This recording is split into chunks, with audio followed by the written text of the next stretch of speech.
Hey guys, happy 2022.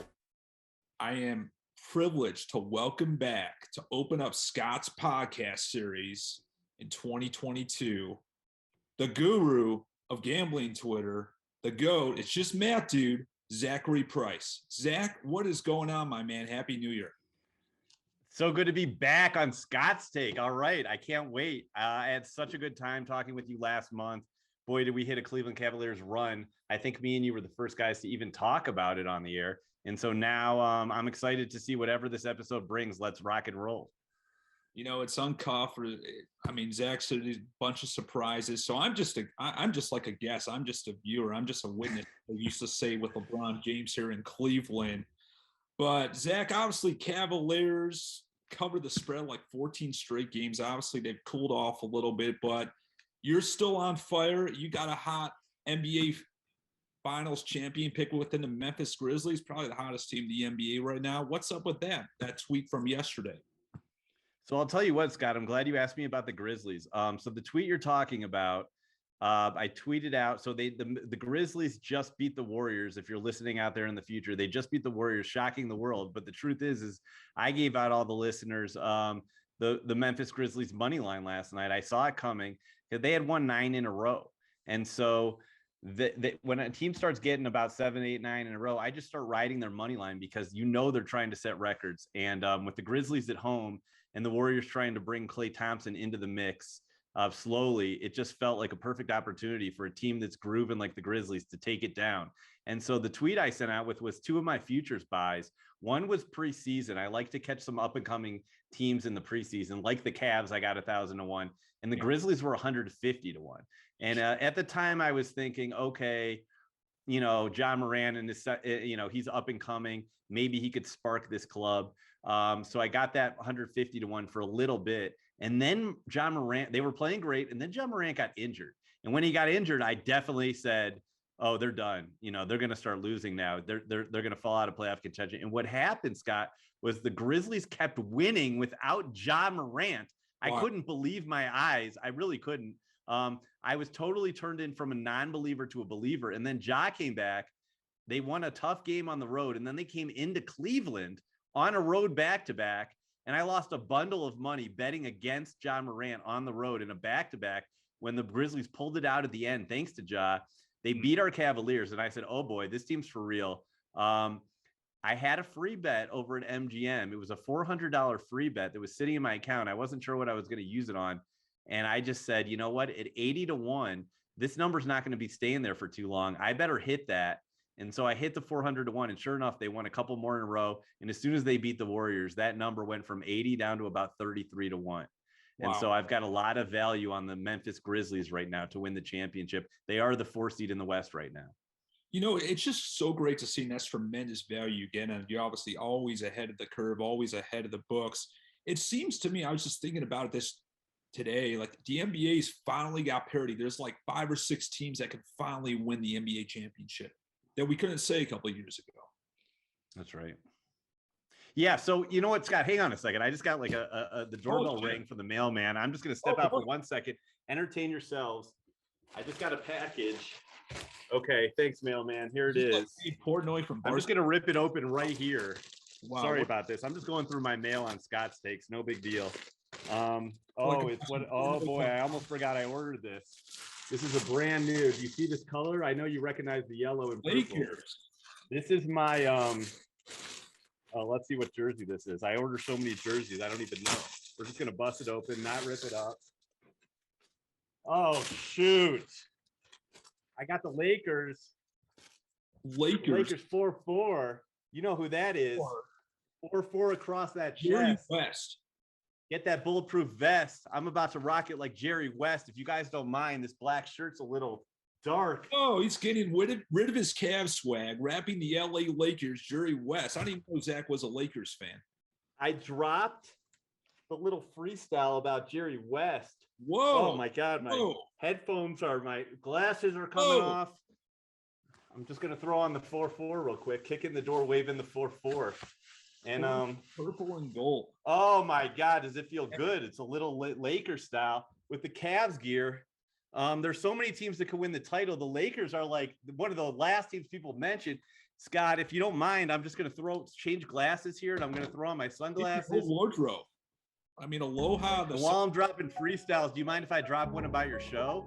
Because it's like, look out, everybody. Watch out for this head fake. I'm here to talk sports on my favorite show, Scott's Take. Now, everybody knows I don't want to talk about the Jazz nor the Mavs. I'm right here to talk about the Cavs. The guy who reminds me of KG and Bosh, the rookie who makes me say, oh my gosh, I ain't talking about that Clevelander Charles Oakley. You know I'm here to talk about Evan Mobley. So on the show where we're covering the topics that are hot with my guy who's mean, lean and clean, that's Scott. That is fantastic. That was fucking awesome, dude. Wow. We're going to have to That's a new theme song right there, I think. That's a good theme song. I'm going to have you record the theme song with Mike. We got to do that off air. That might be the 2022 theme song, Mike. I love it. I love it. That was awesome. That made my day. All right, Scott's Take. As we get back to the NBA now, I'm in my Lakers jersey and my Cavs hat. You know, yeah, there's so many teams that can win it. The Lakers are like pushed all the way down in the West. We have, you know, the Suns, the Warriors, the Jazz. We got the Memphis Grizzlies, you know, in the East, we have, obviously, everyone talks about Brooklyn. I know I see you with that BKN hat all the time, Scott, but we also have Milwaukee Bucks, the champs. Coming up are the Cavaliers. The Bulls are just looking unbelievable. They won by 46 last night. So grabbing futures in the NBA right now, you kind of want to get those futures like down the board. You don't want to get Brooklyn at 3-1 right now. You kind of want to take all these other teams like the Bulls, the Grizzlies, the Cavs, build a little portfolio of teams. So when you get in the playoffs, you have a puncher's chance. And if you do meet up against the Nets, you know, you can always bet a little bit on the Nets against your futures. Love it. I mean, obviously 5 or 6 teams right in the mix. Obviously, like the Milwaukee Bucks coming out of nowhere, winning it last year. Let's dive into the NFL. Playoffs starting this weekend. First round. Let's look ahead to the Super Bowl futures. Obviously, many teams could win it. 14 teams in. Who is the sleeper to win the Super Bowl, Zach, this year? So I want to mention a team that's won the Super Bowl in somewhat of a recent memory. The Philadelphia Eagles. They're about 80-1 right now. Now, they're going to have their first round matchup against Tampa Bay, who went to, you know, they're the champs. Tom Brady, the GOAT. Look, the Eagles love being the underdog. They love that underdog role. So that's how they won their Super Bowl the last time, is they came from a wild card spot and they won on the road and they won on the road and they won on the road again. And then they went to the Super Bowl, Philly special. They won it all. So now look, do I think they're going to beat the Buccaneers? I'd take the Buccaneers on the money line if it were a better price, but giving the value that it has, I'm taking the Eagles 80-1 to win the Super Bowl. And if they can get past Tom Brady, you better believe that everybody's going to be talking about the Eagles. I do have my Ricky Waters Eagles jersey here somewhere. I might throw it on later in the show. JK. But that's how I feel about the Eagles this year. Is I think they have a puncher's chance. What about, I saw you mention, and listen to Zach, I mean, Daily 98.1 Denver. He's got his own radio show, for heaven's sakes, right now. The guy's on absolute fire. I tune in at 5 p.m. Eastern time. Obviously, there's Mountain Zone time is at 3 o'clock p.m. Mountain Zone, 5 p.m. Eastern time. Make sure you check him out, 98.1 FM. I like what you said the other day regarding the Pittsburgh Steelers. Most stability in the National Football League. I interned with them back in the day. I look on their website 18 years later, they still have the same front office staff in place. Right. Most stability. Don't mess around. The Rooney family's great. What do you think their chances are of making a run, potentially upsetting the Chiefs this weekend? So you got to go with emotion sometimes, and you got to go with, like, you know, who wants to win the most. And so Big Ben Roethlisberger, who was probably there 18 years ago when you were, he was just getting in the league. He is potentially played his last game week 18 of the season and had to wait out to avoid a tie between the Chargers and the Raiders just to get in the playoffs. You know, he was sweating it, and now he's in. Sigh of relief. Again, every game he plays could be his last. So he's going to leave nothing out on the field. And when you have a franchise with the building blocks like the Rooney family up top, and then you go down to Tomlin, who's never had a sub 500 season ever, and then you get to that steel curtain defense, which I know that was the 70s Steelers. And Scott, me and you grew up learning to hate the Steelers. But how long can you hate a team that really is just a model of consistency? They demand respect and they win. And so the Steelers are 90-1 at some sports books, and I have the futures at 300-1. So I'm not going to keep buying them, but I would suggest everybody take a flyer on the Steelers. They're playing the mini goat, the baby goat, Patrick Mahomes in the first round. And again, this is the steel curtain. TJ Watt, you don't want to get in Watt's way when he's coming after the quarterback. We could see an injury. I'm not praying for an injury, but you just don't know in the playoffs. And so the Steelers are 12.5-point underdogs, which I think is absolutely nuts. I am going to be on the plus 12.5. I'm already basically on the money line with my Steelers futures. But, look, those Pennsylvania fans, they love their teams, the Eagles and the Steelers. And if you grab both of them in each conference, you might go 0-2 in that first round. But I promise you, if you can squeeze one of those teams out in the first round, you're going to be hearing a lot of chatter about potential underdog upsets going all the way, because both of those teams, I think, have the tools to actually make a run. Excellent analysis. I mean, I think they could be a sleeper. I know Big Ben said on a press conference, was it today or yesterday, that they have no chance against the Chiefs. I think he's just firing up the squad. I think I might take the Steelers money line this week. I might drive across the PA border, bet on the Steelers money line for a couple hundred. I like it. Going to golf, obviously, avid golfer. We talked about in the first pod about your golf experience. Obviously, a tremendous golf sports investor. We got the Sony Open this coming weekend in lovely Honolulu, Hawaii. I wish I was there. You probably wish you were there, getting away from the cold in Denver and Cleveland. Who is the sleeper to win this weekend? Yeah, so Scott, I have been in Hawaii this weekend in January, many times actually. And I have gone to the Sony Open. I have been on this course. I've walked it with my feet. I have friends that have played the course. So I know the way this course sets up. And this course is a very tight course. You're going to have to drive it straight. They got a lot of tough par fours. They've only got 2 par fives. So you're going to see a lot of the short game hitters, the guys who are masters with around the greens and with their irons, excel here. So it's completely different from last week at Kapalua, where they were bombing it. Cameron Smith and John Rahm, Matty Jones shooting 30 under. You're not going to see 30 under this week. You'll probably see about 20 under unless that wind picks up. So if the wind picks up, you're really going to see some higher scores. We might even see like a 10, 11, 12 under win. But I do have a sleeper, and I just like to call it a sleeper is crazy to me. But based on the odds, you would think it's a sleeper. There's a guy out there who has made the cut in this tournament 20 straight years. And he finished in the top 10 half of those years, and 7 of those years he's finished in the top 5. And you can grab him out there at 60-1. Wow. At some sports books. You can get him at 9-1 to finish in the top 5. And that's Charles Howell III. So Charles Howell III and I are the exact same age. I followed his career since college. Believe it or not, I actually walked twice in my life. Have I been a walking scorer for him? Once up in Akron at Firestone when he played the World Series of Golf, which is called the Bridgestone now. I was a volunteer and I carried the sign. I hold the sign to keep score for the players. And I walked inside the ropes with Charles Howell. Such a nice guy. Met his wife, such a nice woman. And he's just a down-to-earth guy. And he loves going over to Hawaii in January. He says he's going to play this tournament as long as he's invited back. And so he's made the cut 19 out of the last 19 years. I know he's going to do it again. Grab him out there at 60-1.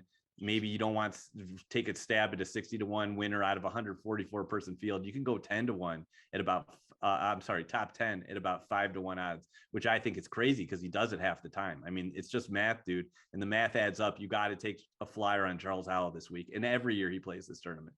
For sure. Definitely a sleeper. So you talked about that 98.1. Check out Zach, 98.1 FM in Denver, 5 p.m. Eastern during the week. What else? Like, obviously, you talked about a lot on the show earlier this week regarding top 5, top 10 finishes, some of your buddies hitting. Obviously, you get 4-5-1, 3-1 less value, but per se, easier to hit some of those picks.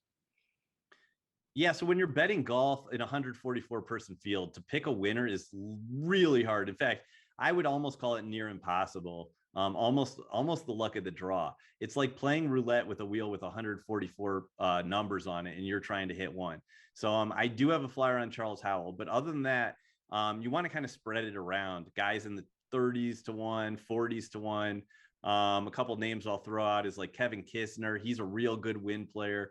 Mark Leishman plays amazing in Hawaii. Webb Simpson, he's probably going to be towards the top of the odd sheet, maybe 15-1 or so, but he just plays fantastic at this course. And if you get a good mix, and you're one or two of your guys after round 1 or 2 starts threatening for the lead, it gives you the ability to bet on other guys. So then you could start betting on the third round and in the fourth round. It's really interesting way to play a golf tournament. You don't have to just pick a couple guys the first day, because guaranteed some of them are just going to miss the cut. Golf is just so hard. So you want to be spreading around the middle of the range field, maybe a couple long shots. Try to stay away from those favorites. Maybe take a stab at one of them.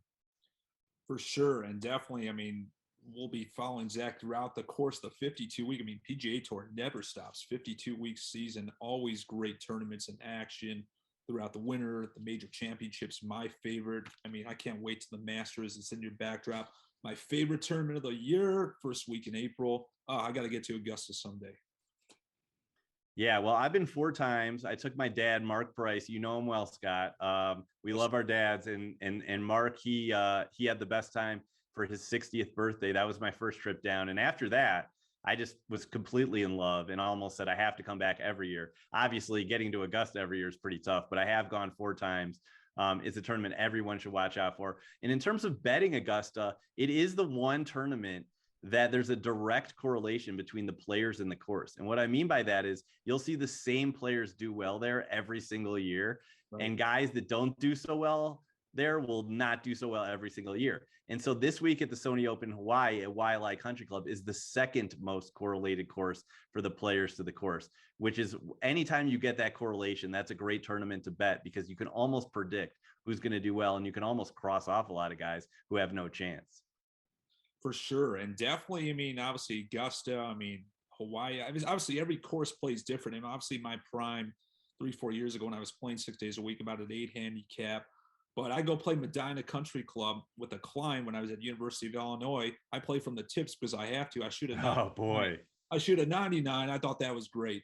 But it just shows you how good these players are day in, day out. I mean, obviously I know are you a scratch nowadays? Still? Yeah, so these days I'm probably somewhere in the single digits, probably upper single digits, probably 7 or 8, 6, 7 or 8. But you know, it's like what's the number when you get out there on the golf course? Like you said, Scott, a 99 at a Medina might be a good score. If I played Augusta during Masters week, I don't think I could break 100, and I'm normally shooting 77, 78. Yeah. I don't think I could break 100 at Augusta. I don't know if I'll ever get a chance to find out, but you just got to play to the course and play to the conditions as they are. Some days we see guys go low on the PGA Tour, and other days an even par round is actually a great round. And that's the great thing about golf is it's unpredictable, but you can kind of get a little edge by following certain styles of games and style of courses. But when you're out there and the wind is blowing and the ball is bouncing, it all comes down to making a 15 to 20 foot putt. Some days they go down and some days they don't. And talk about the regression. I love this comment you mentioned on the show earlier this week, or maybe it was last week, regression towards the mean. I think it's a great gambling standpoint that many people don't use. But what does regression towards the mean? Yeah, so it happens in every single sport. So I'll give you an example in golf, and then I'll give you one example in basketball, because I'm wearing the basketball stuff and we've got the golf behind me. So with golf, if you see a guy start out on the front 9 and he shoots 4 or 5 under on that front 9, and you get all excited, maybe you want to get an in-play bet on him. Oh my God, he's going to shoot a 59. What probably happened is he made a bunch of long putts. And when you make long putts, it just doesn't happen all the time. In fact, most people, the percentages of making putts outside of 8 or 10 feet are actually pretty low. So if a guy makes a couple of 25 footers within 9 holes, he's going to start shooting under. And what happens is the chances of him continuing that are very low. In fact, more times than not, he'll struggle on the back 9, or maybe he gets hot for a day. The next day, it's like the hole just shrinks and he can't make it. And that's called regression to the mean. When you see a guy just draining bombs, that's not the time you want to bet on him. You want to bet on the guy who's lipped out here and he misses he lips out on the next hole. He's even par. That's the guy you want to take when you're betting, because his number is going to be higher and chances are he is going to drop a couple of those. And if we go on the basketball court, that's like if the Cavs play against the Sacramento Kings, a team they should beat most of the time. But let's say the Kings are at home and their players are feeling good and the game starts and they hit about 3 or 4 3-pointers right off the bat and they go up 12-2 maybe to start the game. You don't want to bet on the Kings right there. You actually want to bet on the Cavs, because what normally happens is they regress to the mean, and we can look at the data over time. NBA players hit like 33, 35% of their 3-pointers. So even if they go 4 out of 5, like I mentioned, to start the game, that's 80%. Chances are by the end of the game, they're going to get down around 40% or lower. So when you're betting, you actually don't want to bet on the hot team. You want to bet on the cold team. You want to bet on the team who's been struggling, and they will get hot. And that's how teams make runs in the NBA, which happens every single game. And that's how players get hot or go cold in the PGA Tour. I mean, I'm going to call you Professor Zack Price now. And guys, rewind that, watch that from the top, and you guys will learn so much. That is so much valuable content that sports gamblers, sports bettors don't even think about. Right there. That was some very good piece of information, Zack. Before we end, what are we closing on? So I saw this crazy news article. I'm just going to bring it up. Julian Edelman bets $100,000 on Tom Brady facing Bill Belichick in the Super Bowl. So that's, the Buccaneers against the Patriots. That's what Edelman bet. And I bring up Edelman because I have a funny story to tell the audience. Yeah. I was in Cleveland a couple Super Bowls ago, and I was going down to get the mail for my folks, and I ended up seeing your mom getting the mail at the same time. And I said, "Hey, Debbie, how's it going? Big Super Bowl today." And she told me a story that your brother, Kevin, would train with Julian Edelman. And guess what happened? She was talking about Edelman and how great he is, what a good guy. And I wanted to run to my computer and put an MVP bet on Edelman because he won the MVP that year, and I didn't get it in. And I'll never forget that moment, Scott, where your mom actually basically called the Edelman MVP, and your brother Kevin, I know, was a punter and a hardcore football player. And I just wanted to give him a shout out. Shout out to Julian Edelman. He's got a big bet on the Patriots to meet the Buccaneers, and I thought that was pretty cool. Wow. I mean, I have to talk to Debbie Freeman about that. Wow. There's just a sign to bet Edelman as the MVP. And yeah, Kevin Freeman back in his Worcester days had a little look, obviously was friends with Julian Edelman, worked out with him ranked in Cleveland, and actually got to punt while he was returning kicks, and I believe the Kent State Pro Days. So history with Julian Edelman, MVP. Guy's a future Hall of Famer, and Zack, you could have won a shit ton of money if you listened to Debbie. Oh my God. And I will just close by letting everybody know about my daily radio show. Scott's mentioned a bunch of times. Scott always promoting myself and my show. He's wearing out the goat emoji on Twitter, and I appreciate that. But I do have a new show. It's 98.1 FM here in Denver. And if you're not in Denver, and I know a lot of the listeners, your viewers aren't, you can always catch the live stream on Twitter. Just click that bell on my profile. It'll notify you when I tweet, and I'll tweet out the links to every single show. And all we do is talk sports betting. It's called the Denver Sports Betting Show, and I'm the host. So all I do is get to sit around and do this, which is talk sports betting, just like I'm talking with Scott, my buddy. You got it. You bet, Zack. We'll have you on again very soon. Maybe we'll have our buddy Elio Inbarn on, talk some hockey. The guy hits overs like no other. He doesn't use math. He just hits overs and rips his Hanes shirts. But I think we'll have him on with you next time, or on a segment with him and you. I think you guys are the hottest guys at gambling Twitter universe these days. Awesome. It's such a good idea, and I appreciate the intro to Elio. I'm going to have him on my show to talk hockey. We are in a hockey town. Yeah. And I will, maybe drop a beat with that freestyle rhyme, and maybe we'll use that as the intro for Scott's Takes in the future, Scott. Absolutely. I'm going to have to drop a beat. I'm going to have Mike record that. I love it. Thanks so much. Thanks, Zack. Have a great rest of your Thursday, and stay lean and clean.